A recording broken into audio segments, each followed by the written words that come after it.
राधिका की अच्छी परवरिश के लिए उसके चाचा जी उसको अपने घर ले आए थे, लेकिन राधिका की चाची उसको बिल्कुल भी पसंद नहीं करती थी। वो राधिका से पूरा दिन घर का काम कराती, पूरे दिन ताने मारती और उसको खूब सताती, और तो और घर पर खाना भी नहीं देती थी उसको। और उसकी चाची की अपनी एक बेटी भी थी, कामिनी। एक दिन कामिनी और उसकी माँ पार्टी में जाने के लिए तैयार हो रहे थे और कामिनी बड़ी सुंदर सुंदर डिजाइनर फ्रॉक पहनकर देख रही थी। उसी में एक पिंक कलर की बहुत ही सुंदर सी फ्रॉक थी और इतनी सुंदर ड्रेस को देखकर राधिका का भी उसको पहनने का मन करने लगा। वो फटाफट कामिनी के पास गई और बोली, बहन कामिनी, तुम्हारे पास तो कितनी सुंदर सुंदर फ्रॉक हैं, मुझे भी एक पुराना फ्रॉक दे दो ना प्लीज। हाँ हाँ, मेरे पास तो एक से बढ़कर एक कपड़े हैं, पर मैं तुम्हें क्यों दूं? तू गरीब बदसूरत है, तू अपनी औकात भूल गई है क्या? तू इस घर की नौकरानी से ज्यादा और कुछ भी नहीं है। जब देखो तब मुंह उठाकर मेरा सामान मांगने चली आती है। चल निकल जाए यहाँ से, मेरा तो पूरा मूड ही खराब कर दिया। कामिनी राधिका को सुना ही रही होती है, तभी वहाँ सज धज कर कामिनी की माँ आ जाती है।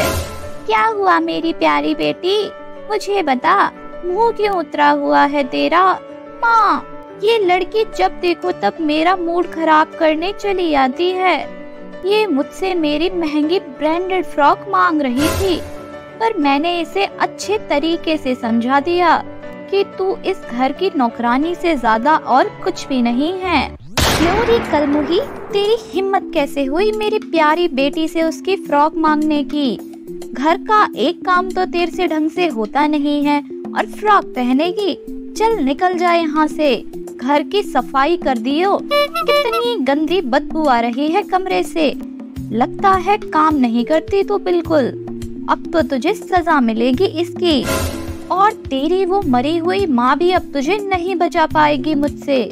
आज से तू बाहर जानवरों के साथ सोएगी। पर चाची, परवर कुछ नहीं, ज्यादा मुंह चलाएगी तो खाना भी बंद कर दूंगी तेरा मैं। चल जल्दी कपड़े धो और किचन चमकनी चाहिए मेरी पूरी आज, नहीं तो तेरी खैर नहीं। चल अब जाए यहाँ से, हम दोनों पार्टी में जा रहे हैं। कल का बचा हुआ खाना फ्रीज में रखा है, वही खा लियो। और इतना बोलकर दोनों पार्टी में चली जाती हैं। वहीं दूसरी तरफ राधिका उनके जाने के बाद बहुत रोती है। वो फिर चुपचाप अपने काम में लग जाती है। वो अपना सारा काम खत्म करके कल का बचा हुआ खाना खाकर जानवरों के बीच सोने चली जाती है। वहाँ जाकर वो बहुत रोती है और अपनी माँ को याद करती है। माँ, पिताजी, आप कहाँ चले गए? आप मुझे अकेला छोड़कर क्यों चले गए? जब आप दोनों मेरे पास थे, मेरे पास किसी चीज की कमी नहीं थी। जब आप साथ थे तब मेरी छोटी से छोटी ख्वाहिश पूरी होती थी, और अब तो मेरी एक छोटी सी ख्वाहिश भी पूरी नहीं होती। चाची मुझसे पूरा दिन काम कराती हैं और बदले में ताने भी देती हैं। मैं बहुत दुखी हूँ, मुझे भी अपने पास बुला लो। अब मुझे इस दुनिया में नहीं रहना, मुझे अपने पास बुला लो ना माँ। वो ऐसा कहकर रो ही रही होती है। तभी उसको एक आवाज सुनाई देती है। वो इधर उधर देखने लगती है। वो आवाज कहीं और से नहीं बल्कि उसके पास से एक मुर्गी से आ रही होती। बेटा, मैं तेरी माँ हूँ। मेरी बच्ची, तू इस तरह रो मत, मुझसे तेरी ये हालत नहीं देखी जाती। माँ, आप मुझसे बात कर रही हो? मुझे तो विश्वास ही नहीं हो रहा। हाँ, मेरी बच्ची, मैं तेरी माँ हूँ और मैं सब जानती हूँ कि तू कितनी दुखी है। मेरी प्यारी बेटी, तुझ पर कितना अत्याचार हो रहा है, लेकिन अब मैं ये सब होते हुए और नहीं देख सकती। मैं तुझे एक ऐसी जगह बताती हूँ जहाँ जाकर तेरी हर इच्छा पूरी हो जाएगी। सच माँ? ऐसी कौन सी जगह है माँ? आप मुझे कहाँ भेजना चाहती हो? सुनो बेटा, इस गांव से बहुत दूर एक कुआं है। वहीं उस कुएं के पास जाके तुम अपनी इच्छा बताना और तुम्हारी वो इच्छा पूरी हो जाएगी। और ये सब सुनकर राधिका घर से निकल पड़ती है उस कुएं की तलाश में और उसके पास पहुंच जाती है। वो कुएं के पास गई और कुएं से बोली, हे जादुई कुएं, मुझे भी बहुत सुंदर सुंदर फ्रॉक चाहिए और साथ में सुंदर सुंदर लिपस्टिक भी। मैं भी कामिनी की तरह सुंदर दिख सकूं। और उसके इतना कहते ही जादुई कुएं से सुंदर सुंदर फ्रॉक बाहर आ जाती हैं और बहुत सुंदर सी लिपस्टिक भी, जिन्हें देखकर राधिका बहुत खुश हो जाती है और उस जादुई कुएं को धन्यवाद कहती है। तभी कुएं से आवाज आती है, राधिका सुनो, ये कोई मामूली फ्रॉक नहीं है, ये है जादुई फ्रॉक और साथ में मैंने तुम्हें ये जादुई लिपस्टिक भी दी है। इनको पहनते ही तुम दुनिया की सबसे खूबसूरत लड़कियों में बदल जाओगी और इनको पहनकर तुम जो भी काम करोगी वो सब काम हो जाएंगे। और ये फ्रॉक केवल अच्छे और ईमानदार लोगों के लिए ही है, उन पर ही इसका जादू काम करता है। ये जादुई फ्रॉक गलती से भी किसी लालची के हाथ में नहीं जानी चाहिए, नहीं तो बहुत बुरा हो सकता है। ठीक है जादुई कुएं, मैं इस बात का ध्यान रखूंगी। इतना कह के वो उन जादुई फ्रॉक्स को अपने साथ अपने घर ले जाती है और वो जैसे ही फ्रॉक पहनकर देखती है और लिपस्टिक को लगाती है, वो पहले से भी अधिक सुंदर हो जाती है। तभी बाहर से उसकी चाची और कामिनी घर आ जाते हैं। राधिका को देखकर वो लोग चौंक जाते हैं। राधिका के पास इतनी सुंदर फ्रॉक आई कहाँ से? तभी कामिनी अपनी माँ से बोली, माँ, इतनी सुंदर फ्रॉक इसके पास कहाँ से आई?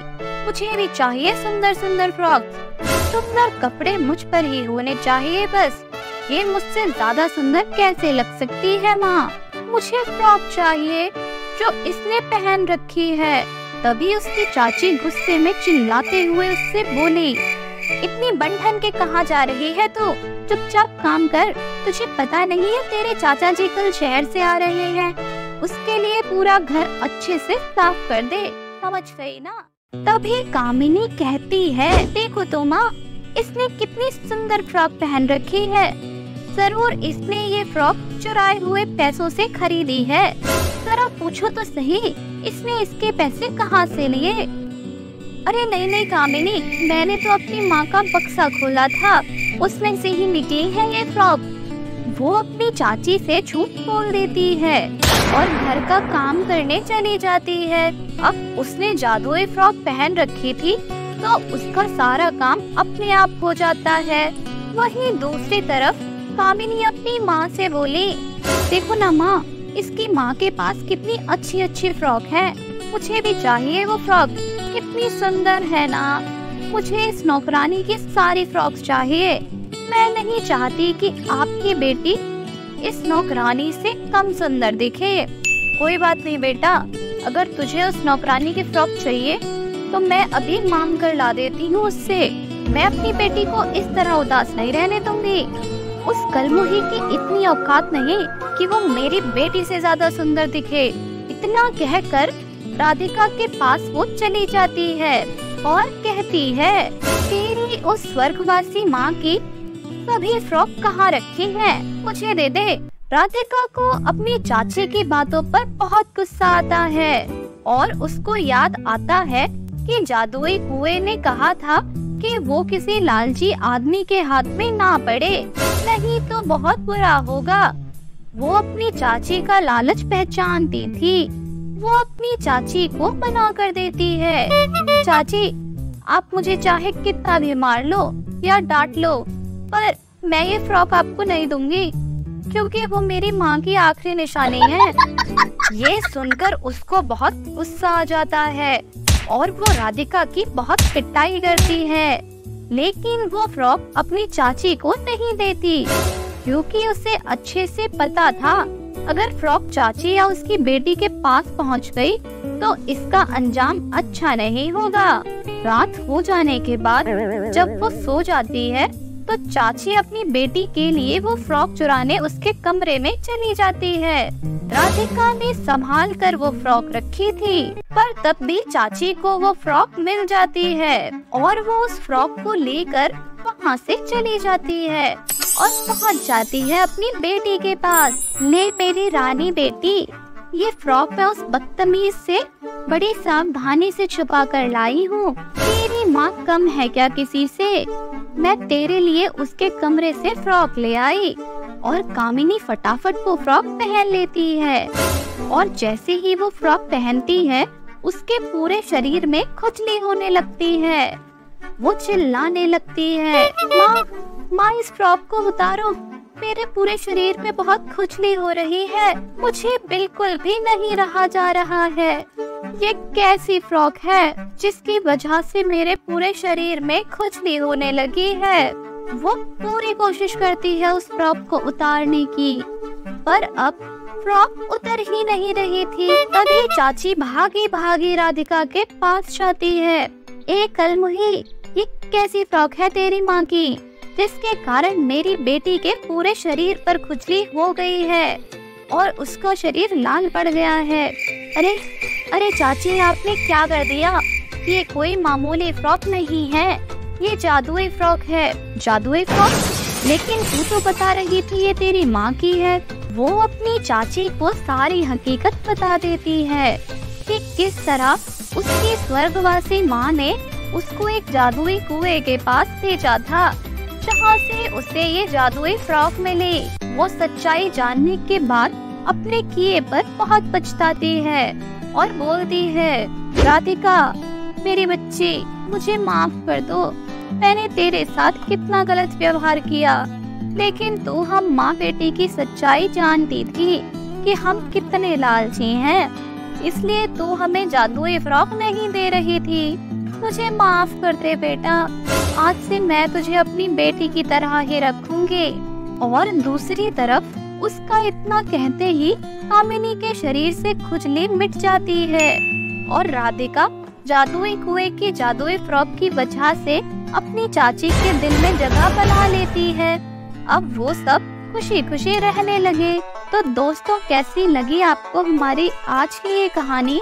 हमें कमेंट्स में जरूर बताइए और ऐसी ही कहानियाँ रोज देखने के लिए जल्दी से इस वीडियो को लाइक करो और हमारे चैनल को सब्सक्राइब करो।